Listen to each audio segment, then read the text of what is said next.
Thanks for staying with us here on the AM show. Now let's talk about the Agyapa Royalties Deal. There's an update because yesterday the 25 CSOs held a press conference where they called or pushing for investigations and prosecutions of persons who may have breached any laws. Let's speak to Dr. Yao Graham. He's Executive Director at Third World Network Africa, part of the 25 CSOs. A very good morning to you, sir. Thank you so much for your time this morning. Good morning to you and to your listeners. Great. So what sticks out in the risk assessment report by the special prosecutor, for which reason you think that this can be pursued further when you say investigate and prosecute persons who may have breached our laws? I mean, the report talks about a number of laws that may have been broken. For example, the Public Procurement Act. There may have been some instances of fraud and so on and so forth. So those were the things. But the main concern of the statement was not on potential matters arising. It's important to underline that the focus of the CSO statement was in relation to the consequences and implications of the OSP report for the fate of the Agyapa deal. I mean, this coalition was set up primarily to work together on the Agyapa deal. So that remains the primary focus. And the main point made by the statement was that the OSP's report, risk assessment report, confirmed many of the things that the coalition has expressed a concern about. And not only the coalition, but many other well-meaning Ghanaian citizens and organizations who are interested in how our common extractive resources are managed in the best interest, not only of this generation, but also future generations. And that confirmed a number of things that we worried about. And the main call, therefore, was that if you add all that together, the demand really that this Agyapa deal cannot be sustainably repaired, or its foundations have been knocked out, and therefore really the whole thing should be ended and a new opportunity created for a broad-based discussion about how best to optimize the benefits of our mineral resources for Ghanaians. I think that is the primary concern. Our concern, first and foremost, is that the Agyapa deal really is dead. Its death was foretold by many of the questions raised by previous organizations and individuals, and it's been confirmed by the report of the OSP and also the scope of the faults that need to be addressed, which were admitted explicitly and implicitly in the president's statement. If you argue these together, it is not a sustainable deal, and therefore it should be taken off the table. This is the primary message that we want to the Ghanaian public to get from our statement. Even though the president has acted on the report, the coalition doesn't also seem impressed by what the president has done. Yes, and we explained that in the statement, because the OSP report is very extensive. It raised a whole range of issues. The president gave the finance minister the opportunity to respond to that statement, to the report. Our statement notes the fact that indeed the finance minister was given the opportunity to respond, and it was important for us to draw attention to that because we want to be fair to all sides in terms of how we deal with matters arising. And then we evaluated the response of the finance minister and also the conclusions the president drew. Now, let me come to the president. The president, in his response to the OSP report, we can conclude that essentially he respected the issues raised by the report. It was on that basis that he asked his finance minister to respond. And then after that response, he then issued a statement about what he thought should be the steps to take. Now, those steps include asking the finance minister to go back and deal with the questions raised about valuation, to talk to various stakeholders about the concerns that have been raised about the Agyapa deal, and then also cure defects in the agreements and process, and then directs that the matter go back to Parliament. Now, if you take the scope of the issues raised by the OSP report, it is difficult to see what there is to take to Parliament, because the OSP's report, for example, fundamentally impugns the documentation and agreements that have been produced because of some of his conclusions about, illegalities and absence of due process, and even concluded, for example, that the mandate and appointment of the transaction advisor could be considered illegal because of the failure of process, legally based process. So if these things are there, and in a certain sense, therefore, the agreements are a nullity, and also an admission by the president that the questions raised about valuation have validity, okay, all these things add up to the fact that really this is a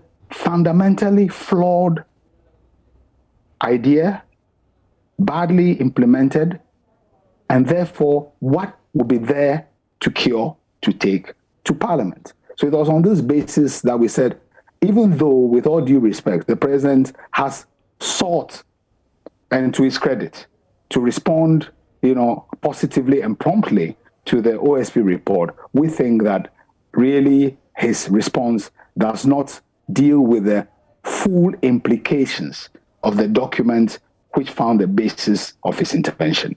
And I think this is something that, as part of a culture of open debate among citizens and political office holders, citizens have the right to make this comment and to urge people to evaluate the president's intervention against the report that was put out and judge whether indeed his response is adequate. And we have no doubt that that response is adequate. The logic of his response, the objective logic of response, is to say, actually, this is such a bad deal that maybe we should quietly bury it. It may be that, of course, it will be difficult to expect the president to come to that crushing conclusion. His proposal that the whole thing be deferred till after the election or to the next parliament seeks to take the heat out of the situation, defer the issue, but we really think we should not be deferring it, we should be closing it. Is Parliament capable of saying or coming to that conclusion that you also draw as CSOs in terms of the defects cannot be repaired? Well, Parliament's role in this matter is to deal with an approval, to approve things put before it. Parliament, as the OSP report found, sadly went through a farcical process with this document. Complex transactions that had been in preparation over a 2-year period are rushed through Parliament in less than 24 hours. So they've done their bit in purporting to approve the agreement. Now, so the president's proposal is for some defects to be cured and something taken back to Parliament. Now, we are saying that actually there is nothing, you must have something to take back to Parliament. The scope of what the president recognizes has to be done. It's so sweeping that Parliament cannot be the starting point of this. And in a certain sense, he implicitly recognize when he says that the minister should undertake consultations and do some correction and so on. If something comes before Parliament, then of course they will consider it. But we've heard also from both sections of Parliament. The minority said they will not consider it. The Finance Committee, they feel they've done their work. So if you add that together with the reactions coming from society, I think we as a Ghanaian people, and it's important to underline this, because the Agyapa deal, one of the things that it has put a finger on really is what should be the guiding principles through which the president, acting on behalf of the Republic, fulfills his fiduciary obligations to the Ghanaian people in terms of the management of the non-renewable, extractive resources of this country. For the longest time, governments have assumed a de facto executive ownership of the mineral resources. The Agyapa debate is drawing attention back to the fact that the owners of this resource, the beneficial owners, are the Ghanaian people. So therefore, when something like this comes, there's a debate about it. The focus should be, how are the Ghanaian people responding to the ways in which the mandate that's supposed to be exercised in their interest is being fulfilled? And the overwhelming reaction is that this mandate is not being fulfilled by the Agyapa deal. Take it off the table. As you conclude in your statements, Mr. Yao Graham, you say in the point 2 that steps should be taken to investigate and prosecute breaches of any law. And I wonder who that sentence is directed at. The OSP has power to investigate instances of suspected acts of corruption. This document is not an investigative report for potential acts of corruption. It is an assessment to see whether the Agyapa deal contains elements that could lead to corruption. That is why it goes back to the executive who are driving the agreement to say, listen, we did an assessment. This is what we found. So can you take steps to make sure that the danger that we've anticipated does not come to pass? But the report itself hints that there are cases where breaches of the law may have occurred, and so on and so forth. So we are saying that in fulfilling the logic of its office, if the OSP has indeed found some basis for further investigation, they should follow it. And let me hasten to add that actually the Agyapa case is a seminal moment where this office is trying to come to life on a very important matter of national interest. The report hints at the fact that the office is under-resourced in a number of ways. So it will be a great development if it is not simply the Agyapa deal which is abrogated, but the fact that its logic leads to the strengthening of the OSP's office, its better resourcing, and also its follow-through on the things that it indicates in the report, and goes on to show that it's not only capable of making assessment to make proposals to avert corruption, but also that it has the political strength to go forward and deal, with cases of corruption that may be connected, the illegalities that may be connected with the Agyapa deal. This coalition has been very consistent. In fact, you came out even when there was no risk assessment report by the special prosecutor. How far would you continue to go in drumming home your demand? Well, the Constitution gives citizens a lot of rights and responsibilities.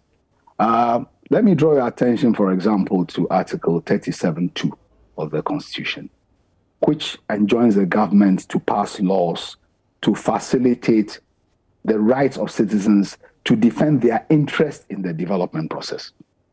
This is a constitutional injunction, which means that citizens have the right to speak out on issues that they feel affect the development of the country. It's not simply the general provisions about freedom of expression in the human rights chapter of the Constitution you're talking about. There's a specific provision, the directive principles of state policy, which the Supreme Court has ruled is justiciable and binding. So how far we'll go depends on how long this thing remains alive and how far the scope is. And already we know that many citizens, fortunately, have expressed a view on this subject. The report raises a number of things which will require further follow-through. For example, the issues about conflict of interest that the report raises. What it highlights is that the constitutional provisions and the code of conduct on conflict of interest, would need to be kind of developed a bit more clearly so that there's rigor in those provisions. Secondly, one of the things also clear is that how the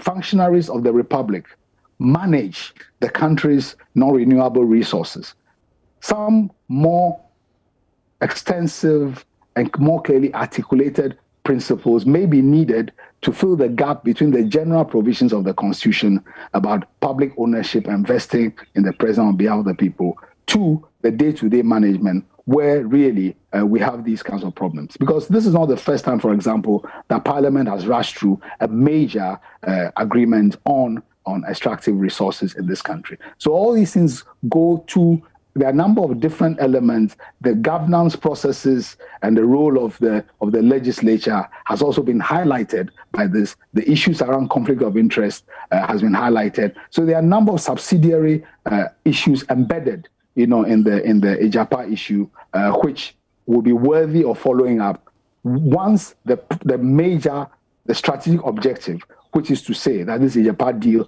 is bad for the people of Ghana. That remains the primary focus. If that is achieved, then we are sure that many people, from what we know about other reactions to the OSP report, see that it has affirmed this demand of very broad sections of the population. And we hope that the president is listening, the government is listening, and that this thing is killed, and we can return to a more broad-based discussion about how best to optimize the benefits of mineral resources for the country. That remains the objective, and we'll continue to work for it. So as we wrap up, Dr. Graham, is there consideration in terms of a petition directly to the president, seeing as he may have missed some of the things that you raised in this statement? I've always been concerned about the use of the word petition, because historically, subjects petition the monarch because they don't have rights. We live in a democratic republic founded on the equality of citizens. We elect one of our own to represent us to lead the country. When we have concerns, it is our right to speak out as politely as possible to whoever is involved in that role, including the president. The relationship between the president and the citizens of Ghana is not a relationship of subjects to the monarch. It's a relationship of accountability of the first citizen to his fellow citizens based on our equality and our shared sovereignty as the owners of the republic. And I think this is an important political point to make. We should speak out as a matter of right, politely, but the relationship is not one of petitioning the monarch. I thank you very much for your time, Dr. Yao Graham. He's Executive Director, Third World Network Africa, put in a lot more spotlight following their statement yesterday and that press conference where they call for a number of things in the royalties, the Agyapa Royalties Deal. I guess highlight of that is the fact that this deal can no longer go on. There shouldn't be, that deferring it back to Parliament, and also pushing for those who may have breached any of the laws to be prosecuted. So a proper investigation and subsequent prosecution. Is it Thursday?